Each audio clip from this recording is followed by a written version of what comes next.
Mas não há a menor dúvida que faltou sensibilidade política, tanto a nível federal quanto a nível estadual. José Ronaldo de Carvalho, onde foi divulgado uma pesquisa de intenção de votos para governador, foi o site Bahia Notícias, né? Nessa pesquisa, o governador Rui Costa, do PT, lidera todos os cenários para a disputa da Bahia em 2018, né? O petista deixou de enfrentar o prefeito de Salvador, Assemineto, né? Que seria a priori o candidato que iria disputar com ele. Qual a avaliação que o senhor faz dessa pesquisa, esse levantamento que foi feito pela PA e Bahia Notícias, né? Que mostra uma ampla vantagem para o atual governador Rui Costa? Olha, eu acho, sincero e honestamente, que foi uma grande irresponsabilidade essa divulgação, né? Eu vou colocar aqui com toda a clareza. Eu respeito o site, é um site de grande credibilidade no estado da Bahia, né? Inegavelmente. Nasceu lá atrás com Samuel Celestino, com Luzbel e tal. É um site com muita responsabilidade. Agora, o Instituto, ele fez uma pesquisa no momento totalmente errado, né? Quando é que aquela pesquisa foi feita? Ela foi feita entre os dias, se não me falha a memória, 18 e 25 de abril do mês passado. Portanto, há mais de 30 dias atrás. Quando essa pesquisa foi feita, você colocou antes de fazer a pergunta que o prefeito Assemineto tinha desistido de uma candidatura que, aliás, nunca tinha assumido. Então só tinha 8 dias que isso tinha acontecido. A desistência dele foi no dia 7 de abril, 8 e 7 e 15, vai para o dia 16, então 2 dias a mais de 8 dias, vamos supor 10 dias que tinha acontecido aquele fato. Naquele momento existiu na Bahia, no mundo político e na sociedade, perplexidade, né, com a desistência do prefeito Assemineto. Então, a classe política, vamos dizer assim, estava chateada, estava aborrecida, aquelas pessoas que queriam o prefeito Assemineto ser candidato, e eu assumi uma candidatura vapt-vupt, né? The Flash, vamos dizer assim, vapt-vupt, decidiu de uma noite para amanhã, para amanhecer o dia, né? Então foi assim tudo que aconteceu. Então, seguramente, hoje 50 dias depois, aproximadamente, ainda tem muita gente na Bahia que acha que o governador é candidato único, que não tem candidato opositor, né? Se você chegar e sair fazendo uma pesquisa aí na região cisaleira, na região nordeste, no extremo sul, no oeste, no sul da Bahia, vai ter gente que ainda não sabe nem que Zé Ronaldo é candidato a governador. Nós estamos fazendo um trabalho hércules, mantendo contato com a classe política e fazendo viagens, dando entrevistas, muitas mesmo, e fazendo viagens, mas é impossível a gente entender a uma demanda de 10 milhões de pessoas. Só o tempo, né? Então o programa de rádio, os programas de televisão que vão ter, vai ajudar dentro desse processo. As carreatas vão ajudar, mas no momento a gente só pode fazer evento em lugar fechado, discurso em lugar fechado. O máximo que a gente pode fazer hoje é dar uma caminhada numa feira livre, né? Visitar alguém na sua residência, mas sem som, sem carro de som, sem nada. Aliás, carro de som é até proibido, só pode usar em comício e carreata. Então, esse instituto, que dizem, não sei se é verdade ou se é mentira, foi encomendado por um determinado político, não é? Então, evidentemente que só tinha 8 dias que eu tinha anunciado que seria candidato. Então, evidentemente que as pessoas não sabiam nem que eu era candidato. Se você for olhar na mesma pesquisa, me dá 15% para senador e me dá 7% para governador. Então, como é que eu sou candidato a governador e a senador na mesma pesquisa? Então, eu acho, sincero e honestamente, que isso deveria ter mais cautela, né, nessa questão que aconteceu. Mas eu acho que está bem explicado aqui nas minhas colocações. Quero e acho mesmo que qualquer pesquisa que venha surgir ainda aí, eu devo estar atrás mesmo, não é? Afinal de contas, eu vou repetir, é um tempo muito curto que eu sou pré-candidato a governador, e o outro é candidato desde o primeiro dia que tomou posse, que viaja pela Bahia todo santo dia, né? Todo dia está na cidade, até mesmo para não fazer nada, mas está todo dia numa cidade, né? Quem paga o helicóptero, quem paga o avião, né? é o povo, né? Então viaja todo dia, todo dia, todo dia, todo dia, todo dia, todo dia, todo dia, está viajando. Então eu acho que essas coisas, evidentemente, que o povo vai julgar no dia 7 de outubro. Eleição existe para isso, para o povo fazer um julgamento. Mas a pesquisa divulgada ontem é uma pesquisa que não amedronta, nem mete medo, nem tira o estímulo, muito pelo contrário, dá muito estímulo, porque ao divulgar isso, eu acredito que demonstra que deve ter alguma coisa diferente no ar. Estamos conversando com o pré-candidato ao governo do estado, José Ronaldo de Carvalho. O senhor é colocado hoje como um candidato das oposições. A princípio, o senhor enfrentou uma certa dificuldade, inclusive quando o João Gualberto se lançou também como pré-candidato ao governo do estado pelo PSDB. O João Santana, do MDB, ele também se coloca como pré-candidato, só que há informações dos bastidores políticos que o senhor já estaria entrando em entendimento com o MDB também.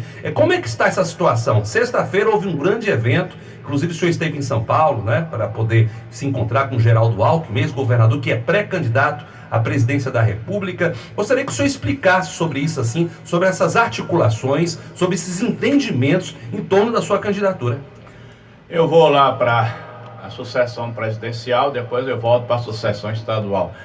A sucessão nacional, ela ainda não tem decisão nenhuma, né? É uma decisão, é um período ainda que até julho, até as convenções, eu acredito que muita coisa vai acontecer, muita coisa mesmo. A gente faz uma comparação com a eleição de 89, que Collor foi eleito presidente. Mas conversando até com o Alckmin, ele me chamou a atenção de uma coisa que eu não tinha ainda pensado. Aquela eleição foi uma eleição solteira. Só se votou para presidente da República e nada mais. Só presidente da República. Agora não, agora tem presidente da República, governador, senador, deputado estadual, deputado federal. Então é muita coisa nessa eleição. Mas falando da sucessão presidencial, há um período assim que está muito ainda nublado. Ontem me mostraram uma pesquisa do estado de Minas Gerais, aonde o Bolsonaro ele está na frente, e bem na frente, do estado de Minas Gerais, bem na frente. A nível de Brasil, ele está na frente com o dobro do segundo colocado, né? O que é que vai acontecer na sucessão presidencial? Bom, uma coisa está definida: Lula não é candidato. Alguém dizer que Lula será candidato realmente não está falando seriamente ao povo, né? E o povo precisa ouvir as coisas com seriedade. Eu não estou aqui condenando nem Pedro, nem Joaquim, nem Maria. Eu estou falando dentro do princípio da legalidade, né? Da justiça, da lei. A imprensa já divulgou por diversas vezes que tanto o Tribunal Superior Eleitoral quanto o Supremo Tribunal Federal têm colocado com total clareza de que pessoas que estão em situação similar não será permitido ser candidato, né? Então, se as mais altas cortes do país estão dizendo isso, evidentemente que eles vão tomar as atitudes que manda o princípio legal da lei. Vindo ao processo estadual, o processo estadual é um processo iniciante, né? Onde tem um candidato que leva vantagem por estar ocupando a mídia todo dia, voando todo dia, helicóptero todo dia, enfim, de segunda e domingo a domingo, né? Vai no lugar, dá uma ordem de serviço, depois aquele serviço não começa. Obras que estavam paradas há 4 anos, eu fui na cidade, mostrei que tinha 4 anos parado e disse assim: olha, é capaz de aparecer aqui nos próximos dias para querer recomeçar. Foi dito certo. Nos próximos dias apareceram lá para começar uma obra que estava parada há 4 anos. Fazendo, vamos dizer, em alguns locais, estradas com TSS, ou seja, TSS é um produto que com 1 ano já está esburacado. Aliás, tem umas que faz, antes mesmo de inaugurar, já começa a ter buraco. E sim, e está fazendo esse tipo de trabalho. Então, é um processo dinâmico, é um processo muito forte. Agora, eu sempre entendi, e vou continuar entendendo, que a sucessão estadual, ela casa muito com a sucessão presidencial. Como a sucessão presidencial está totalmente indefinida ainda há uma indefinição muito grande, né? O horário eleitoral para presidente da República, vamos dizer, um candidato que tiver menos de 1 minuto na televisão, ele vai conseguir se manter bem lá em cima, como é o caso de Bolsonaro, por exemplo, né? Ele vai conseguir se manter lá em cima. Bom, a militância de Bolsonaro entende que sim, que vai conseguir se manter, porque eles têm estratégia para poder fazer com as redes sociais, que as redes sociais vão contribuir muito para isso, que está contribuindo muito para isso, ninguém pode dizer que isso não está existindo realmente, mas os outros candidatos que estão, vamos dizer assim, ainda muito desconhecido a nível de Brasil, o horário eleitoral vai dar oportunidade para eles aparecerem, para eles, o povo tomar conhecimento, cair na simpatia do povo, porque tem muita questão de simpatia, o povo gostar do programa de governo dele, das propostas dele, né? Isso o povo realmente vai ter alguém que vai aparecer para fazer isso com mais intensidade. Então tudo isso fica uma interrogação no ar. Agora, inegavelmente, a sucessão estadual da Bahia sempre passou por um bom casamento, entre aspas, com a sucessão presidencial, né? Então, se um candidato a governador, ele tem a nível nacional uma boa dobradinha com um presidente da República, que o povo baiano também queira eleger para presidente da República, então isso é um incremento na sucessão, que seja nacional, que seja estadual. Então tudo isso ainda tem tempo para acontecer. Nós temos aí o mês de junho, maio está acabando, né? Hoje já são 29 de maio, maio está acabando, então a gente tem junho e julho, né? Para poder fazer todo este trabalho de arrumação, de entrosamento entre a sucessão nacional e a sucessão estadual. Temos tudo isso para ser feito e, evidentemente, que agir com cautela, com paciência, com inteligência e com boa assessoria, né, para que a gente possa fazer um bom trabalho e um bom casamento entre o Estado e a União. E o MDB, que eu perguntei para o senhor, porque também nós sabemos que o senhor tem o apoio do MDB de Feira de Santana, né? O prefeito Colbert Martins, o senhor, são aliados, o senhor e ele tem demonstrado essa fidelidade o tempo todo em suas afirmações, enfim, mas há um trabalho de conquista. Eu sei que o senhor é um homem de muito diálogo, né, na sua trajetória política. O senhor acredita também que poderá contar com o apoio do MDB, já que o seu nome tem sido colocado como candidato às oposições? Quando eu fui escolhido, quando eu anunciei que seria candidato a governador, uma das primeiras perguntas que me foram feitas foi essa: se eu aceitaria o apoio do MDB. Certo. E eu respondi sim. E de lá para cá, tenho respondido isso com muita frequência. Eu, evidentemente, desejo o apoio do MDB. Eu nunca neguei isso, nunca externei palavras diferentes. Eu acho que o MDB tem um bom horário de televisão. O MDB tem uma história, né, de partido. O MDB tem problemas, como tem problemas outros partidos também. A exemplo do PT, né? Tem problemas gravíssimos a nível de país, né? Tudo você já sabe, os ouvintes também sabem porque eu estou dizendo isso.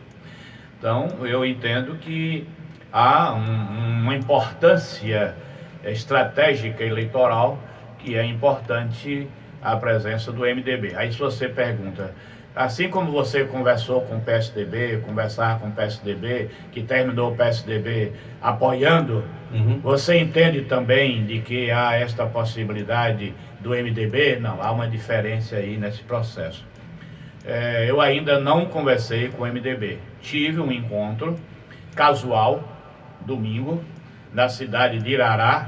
Quero até aqui aproveitar o carinho que recebi do povo de Irará no último domingo, quando lá estive, ao lado do prefeito Juscelino, do vice-prefeito Carlinho, dos vereadores, de amigos que lá estavam, carinho, muito carinho mesmo recebi do povo. Quero agradecer também, eu sei que essa emissora também entra lá, o carinho que recebi domingo do povo de Queimadas. Já não vou falar de Barreiras, porque lá só na internet, né, que é muito longe. Mas quero aqui dizer que houve uma conversa breve, amistosa. Eu respeito muito o senhor João Santana, inegavelmente é um homem de direito, né?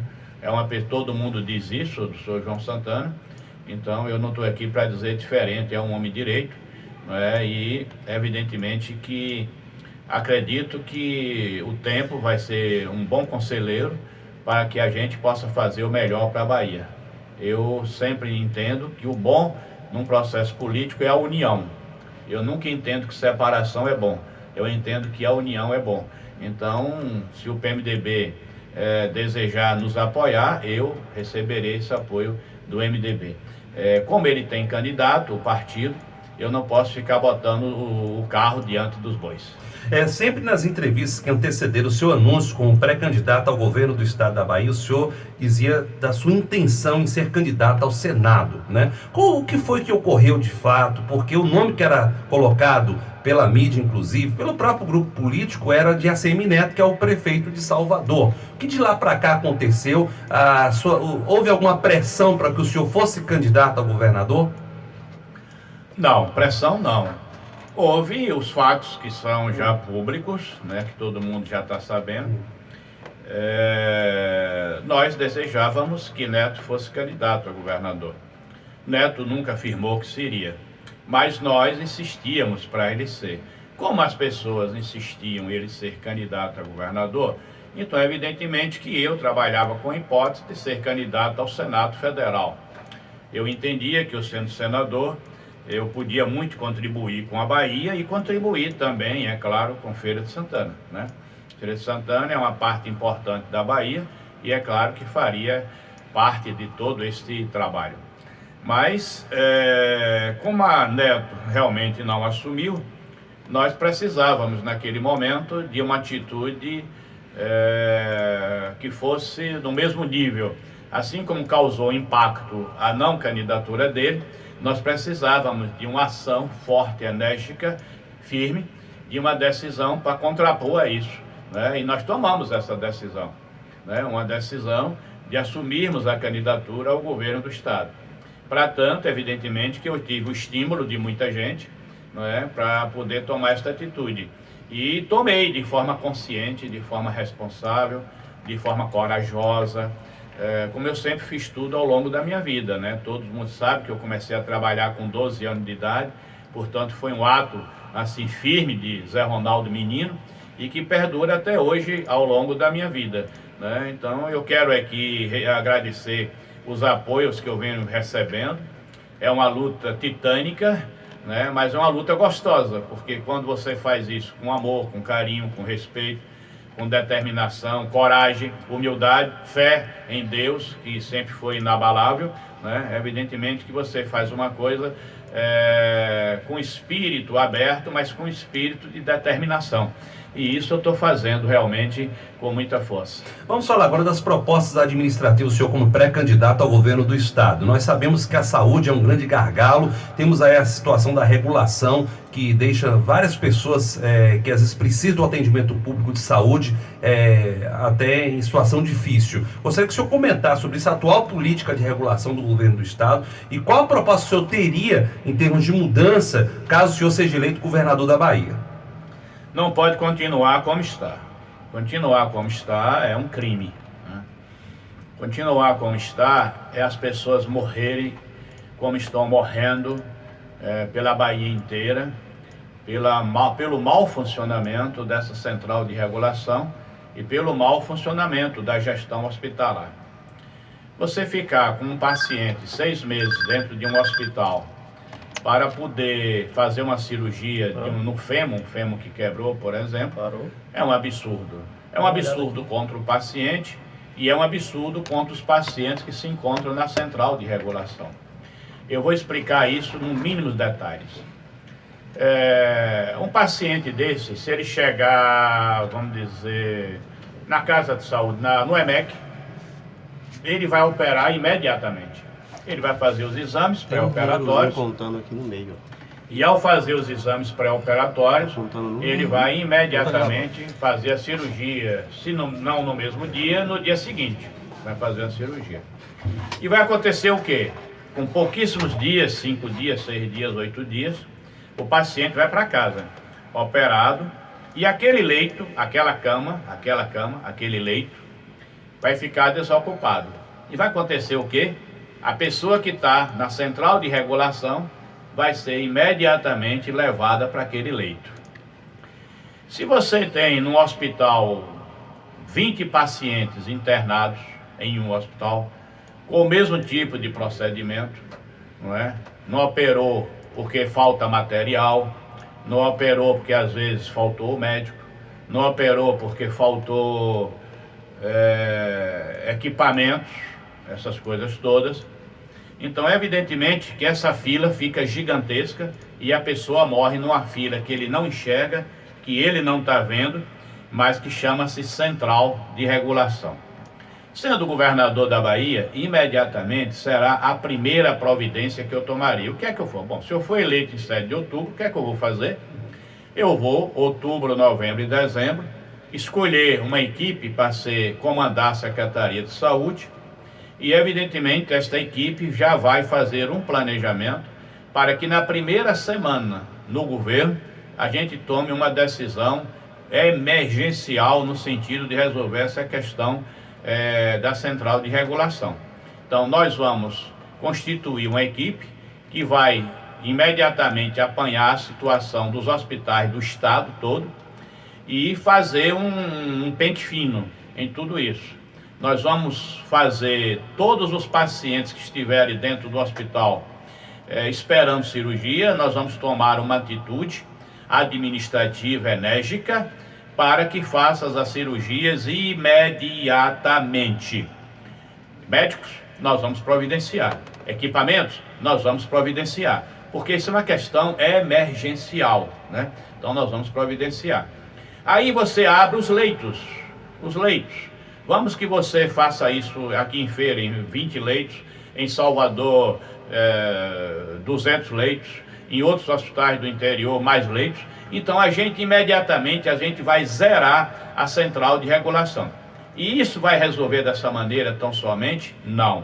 Aí nós vamos fazer uma política que ninguém deverá ficar nos hospitais esperando mais do que o tempo suficiente do que é praticado em um hospital particular, para que aquele leito tenha rotatividade, para que aquele leito tenha muito mais movimento e a gente possa viver com uma central de regulação funcionando sem filas, sem pessoas morrendo na fila e esse tipo de providências todas. E se necessário, nesse momento inicial, nós compraremos serviços na rede privada também para poder fazer esses procedimentos cirúrgicos e, evidentemente, a central de regulação fluir naturalmente, levemente, sem ninguém estar morrendo nela. Nós sabemos, ex-prefeito de Feira de Santana, José Ronaldo de Carvalho, que a saúde ela é pactuada. Ontem, inclusive, foi anunciado o consórcio de vários municípios que existem as responsabilidades que são compartilhadas, né, em termos de despesas também. O senhor conhece isso muito bem, até porque o senhor, pela sua experiência política, já foi prefeito por várias gestões aqui em Feira de Santana, inclusive eleito no primeiro turno.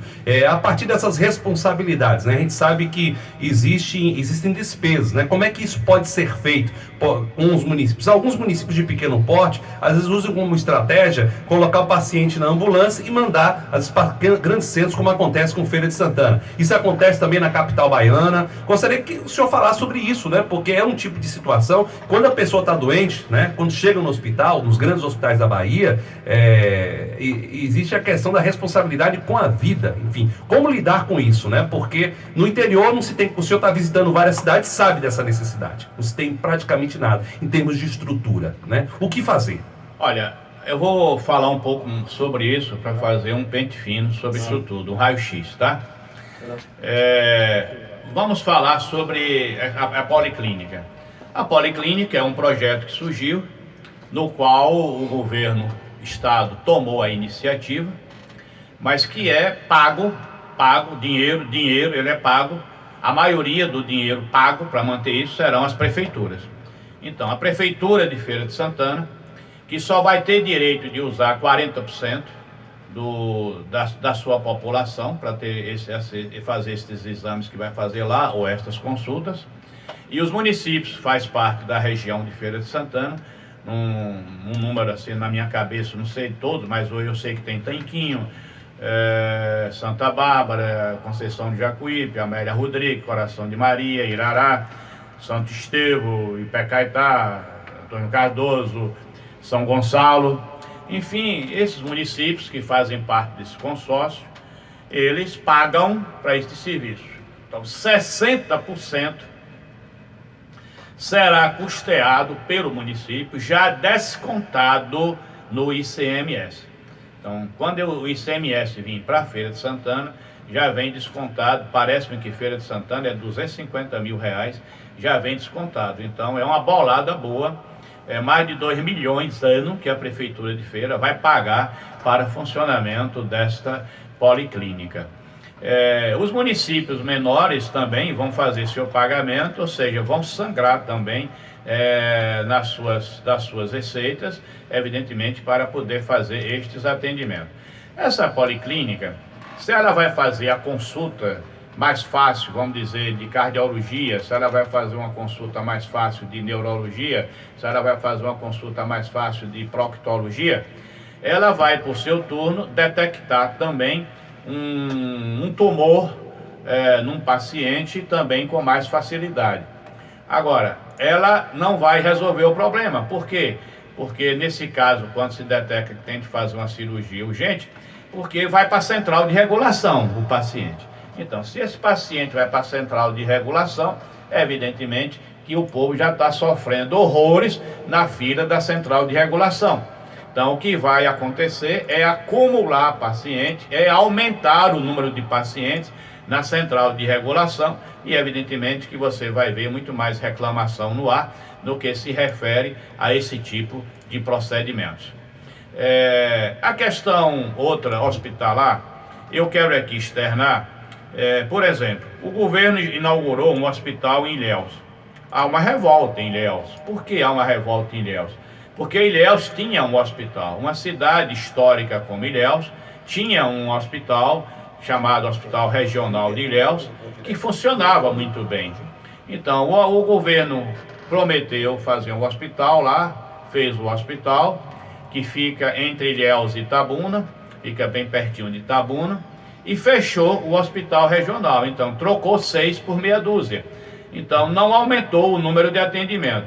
Fez um na Chapada Diamantina, na cidade de Ceabra, que de 10 pessoas que moram na Chapada Diamantina, que conversa comigo, 10 reclamam que esse hospital funciona muito mal, de forma precária, e que ficou um prédio lá bonito, mas com pouca utilidade.